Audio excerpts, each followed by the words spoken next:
Hello again, everyone. Welcome to 90s to Now. Once again, I am Jerry Strauss, and we have an interview for you this time out that you guys are going to find another one in a line of great throwbacks because we are looking at Friday night, January 26th.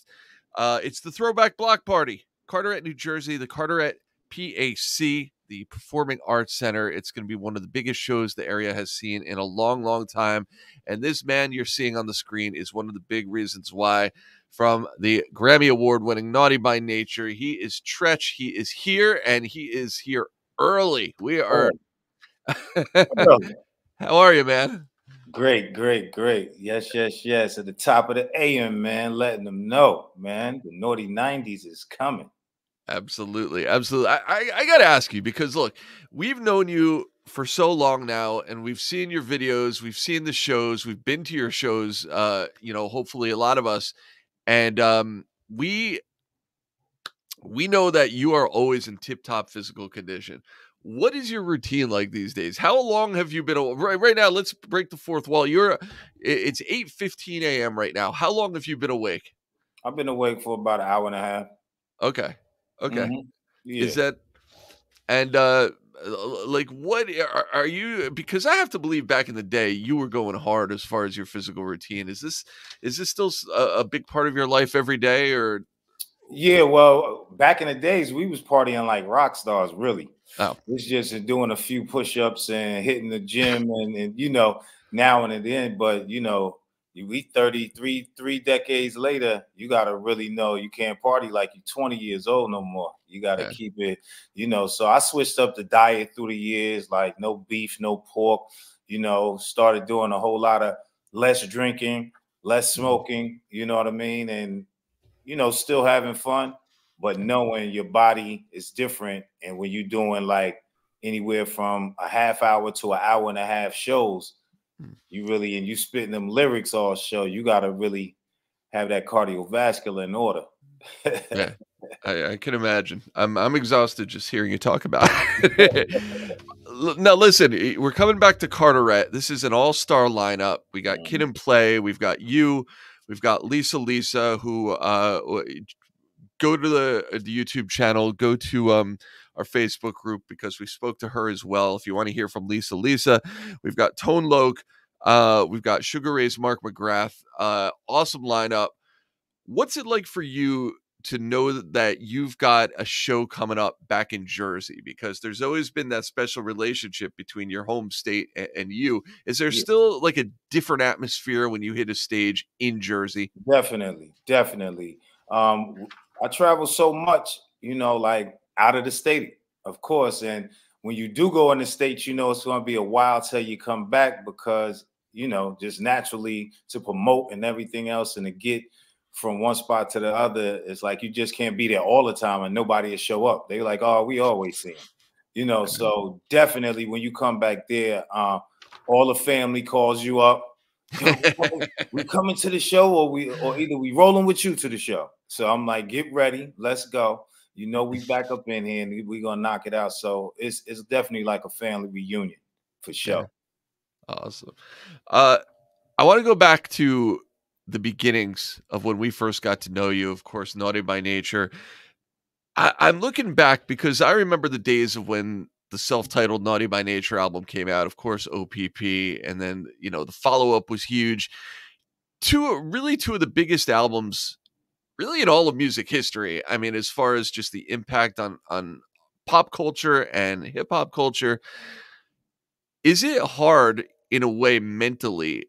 What's the journey been like to score those two huge home runs, your first game in the majors, and then to have to kind of look toward the future? Did you feel like you always had to try to top that? Is that something you've been chasing? Or has that been something that's weighed on you as you moved on throughout your career? Nah, it's been a challenge, but it's been a great challenge. You know what I mean? We're in a competitive sport. Always when you came out, they always, especially hip hop, there's like, all right, do they got the one hit jinx? Are they one hit wonders? Can they Right. do it again? So the great thing, just on the first album alone, we broke the one hit wonder because we had Juice that was on this, Uptown Anthem that was on the Juice soundtrack, Mm. followed up with Everything's Gonna Be All Right. And we had different collabs back in the days and everything else. All of those was hits. So the other thing we had, the obstacle we had to cross was the second album. They like, okay, they got to follow it with o.p.p. Impossible. Then we made Hip Hop Hooray, and that was a bigger record than o.p.p 3-4 times over. So they was like, oh, these guys really know what they doing. When they get in that studio, they make them hits, the Feel Me flows, the Written on Your Kitten. So we just kept hitting them. It's on. All the records we dropped, they was like, these boys right here, excuse me, got it. So that was never a problem. The best thing about it too, man, we really, like, you can't foresee your audience when you come out, especially the pop version of our audience. So we never knew nothing about that, anything. We always thought we definitely gonna have some street bangers. You know what I mean? The urban hoods all over the world gonna love our music. But then when we came out and the records crossed over, it was like just being able to have both of those crowds in the same arenas. We was like, this is bigger than music. We're actually meshing the whole world together through the music. Like, this is phenomenal. It's something that we could never ever see, but we really knew. We was like, we always heard back in the days, like, oh, that rap stuff, it's only going to be around for another couple of years, another 5 years, and it's going to be gone. When we saw that, I was like, yo, hip hop ain't never going nowhere, ever. Yeah. We doing arenas worldwide, not just in the States. So yeah. Yeah. You look back at the past year, 50 years of hip hop, and how there were so many different shows and different tributes on TV and documentaries and just lots of things celebrating a lot of different aspects of those who made their mark. And you guys were, of course, a part of that.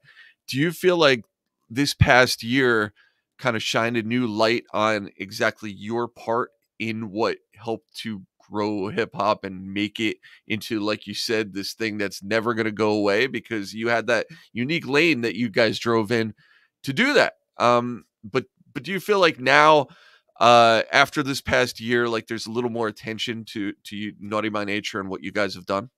Yeah, definitely to us, but really to the culture as a whole.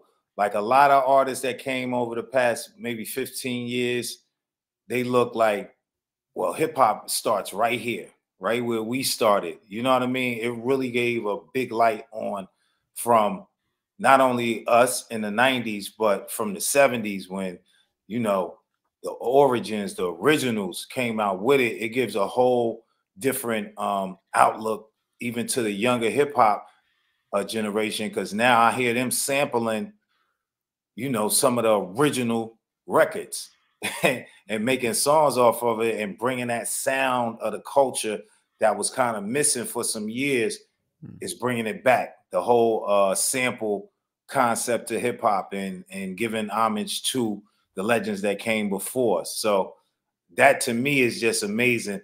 A few artists I've never ever been on stage with in my life. You know what I mean? So through the 50th anniversary of so many shows that meshed the eras together.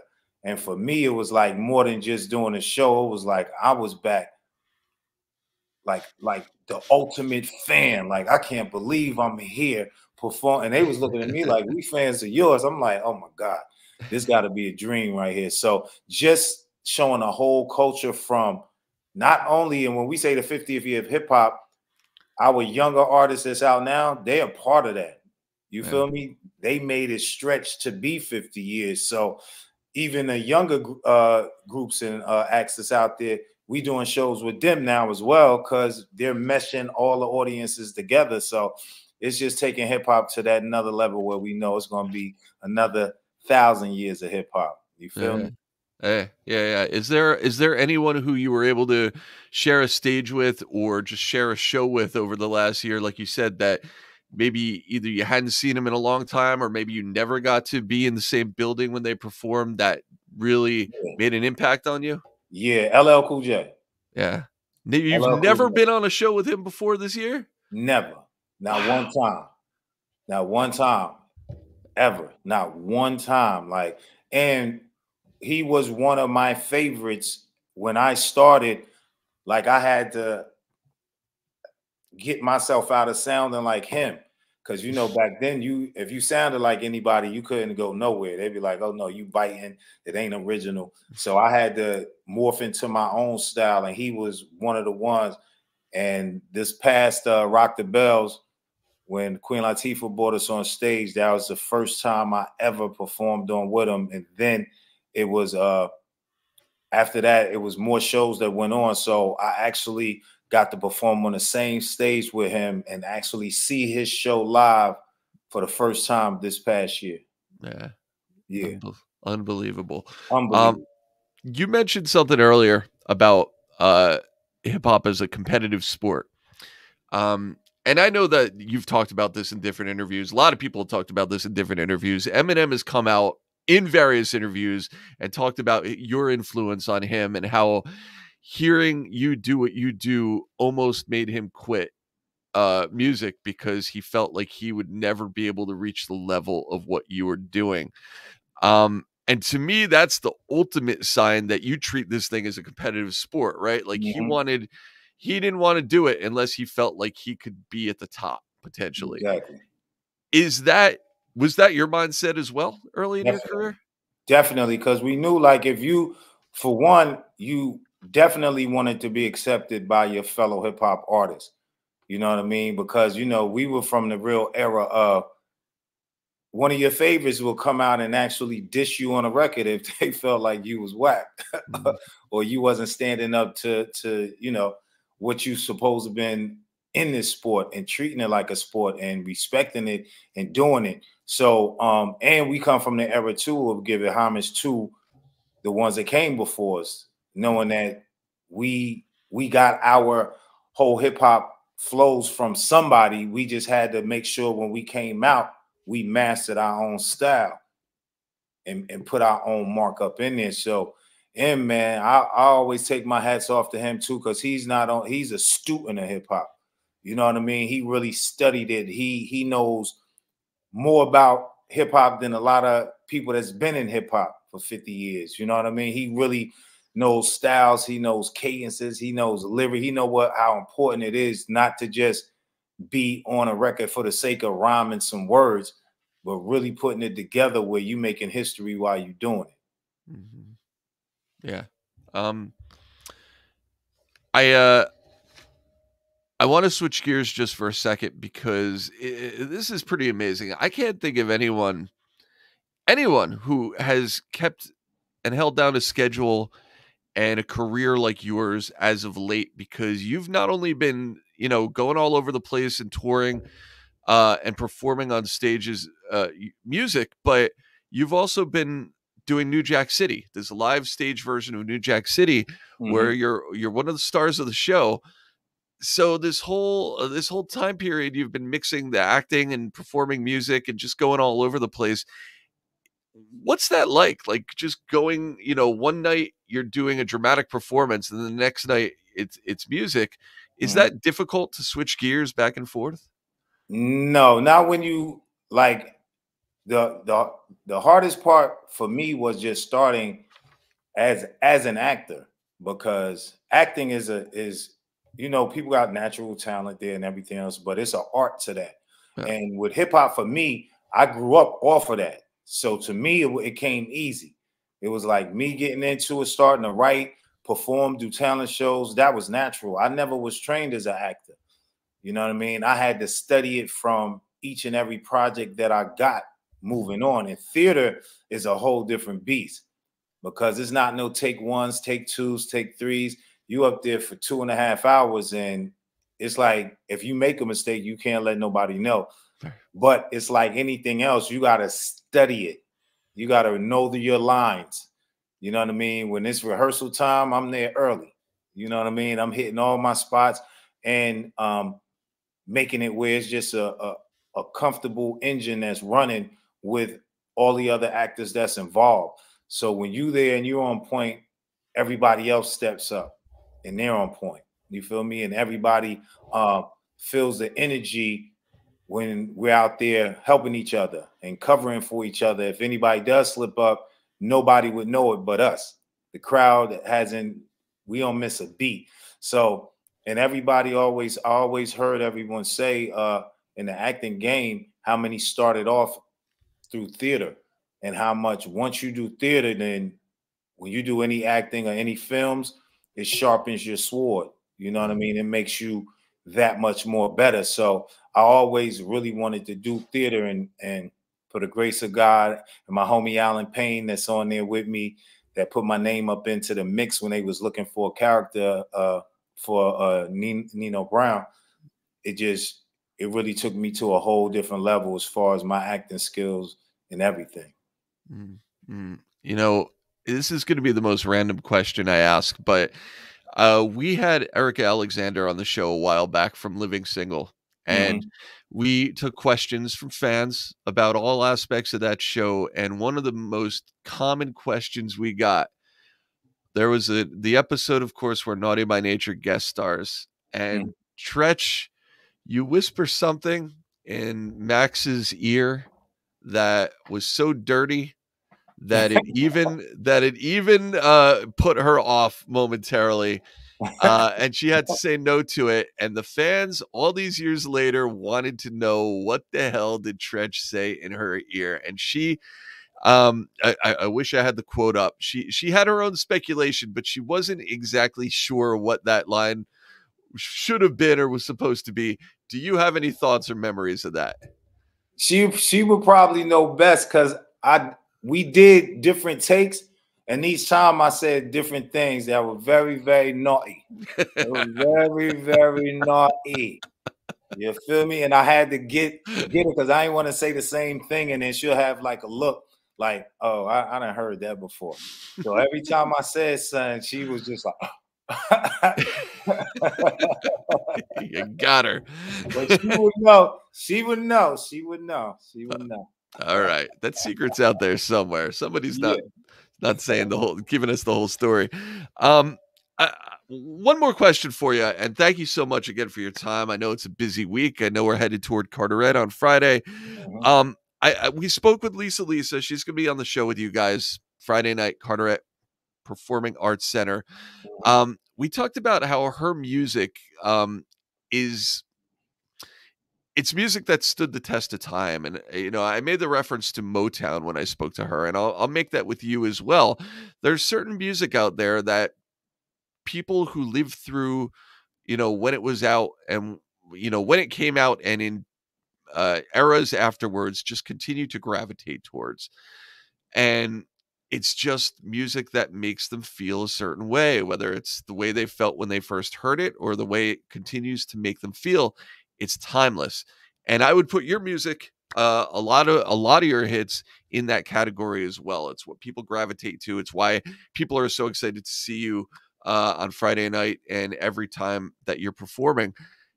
Were you aware of that? Like, in addition to everything else we talked about as far as trying to make just the greatest stuff possible, were you aware of looking to make music that would be timeless? I think everybody does. You want your music to get played forever, but until it comes out and the people hear it, because the people let it be known like that. And I always say, especially like my mother was one who I first heard hip hop from. She had bought the Sugar Hill Gang album records and anything else and played it at home. I'm like, whoa, this is something different. I always say music has to be timeless. If you have great, I tell everybody, if they like, yo, I'm half your age, but I know your music, I'm like, great parenting. Your parents, you heard it, you had to hear it in a household, and they said, I did. My mother, my father. So for us, our parents used to listen to this and as well. You know what I mean? It wasn't like it was a separate generation on that. The music that they listened to was the beginning of hip hop, the beginning of the dance, the Lisa era, the Mark McGrath's. Like, it was like we all listened to that. So once that came in, it sieved through everything, and we just happen to come from an era that was after disco and all of that, where more the music was party based. Mhm. So like Lisa, she'll have a love song that's basically you could bob and dance to, and you like, I never felt like this off music. It's either slow for love, or if it's another type of song that's conceptual, it's a different type of tempo. But when it's an up tempo and you could dance to it and cry to certain records, or want to make love off of certain records, it's like, yo, this is a whole different era of sound. So it treats your body different, and that music you remember when you was a child, and it'll go from time to time to time to time, different eras, and it's still, if it get played in the club, even young folks would be like, certain stuff we play for the new jazz, they'd be like, that's an old record. I thought it was new. Mhm. So I think that's timeless records, where it's like it could blend into any generation. Yeah, definitely. And I think every generation within traveling distance of a show like this Friday, Carteret is going to be wanting to head over there. Of course, once again, it's Carteret Performing Arts Center this Mhm. Friday, January 26th. It's you hitting the stage. It's Kid and Play, Tone Loc, Lisa, Mark McGrath from Sugar Ray. It's going to be just an amazing all-star night, and I can't wait to see it. I can't wait for everyone to pack the place and enjoy it. And obviously, you're coming back to Jersey again, so it's Yeah. automatically a highlight. So And all these legends here I performed with before many a time, so I could tell you it's gonna be rocking. absolutely. Hey, and thank you again for taking the time. As part of your busy morning, I was happy to get out of bed to talk to you this morning. So No problem. thank you so much. And thank you guys for checking us out here on 90s to Now. Make sure you share, subscribe, like, do all the things you do to keep us growing. And we'll see you next time. And we'll see you this Friday in Carteret. Thank you so much, Treach. Please, no doubt. Appreciate you. Thanks for having me.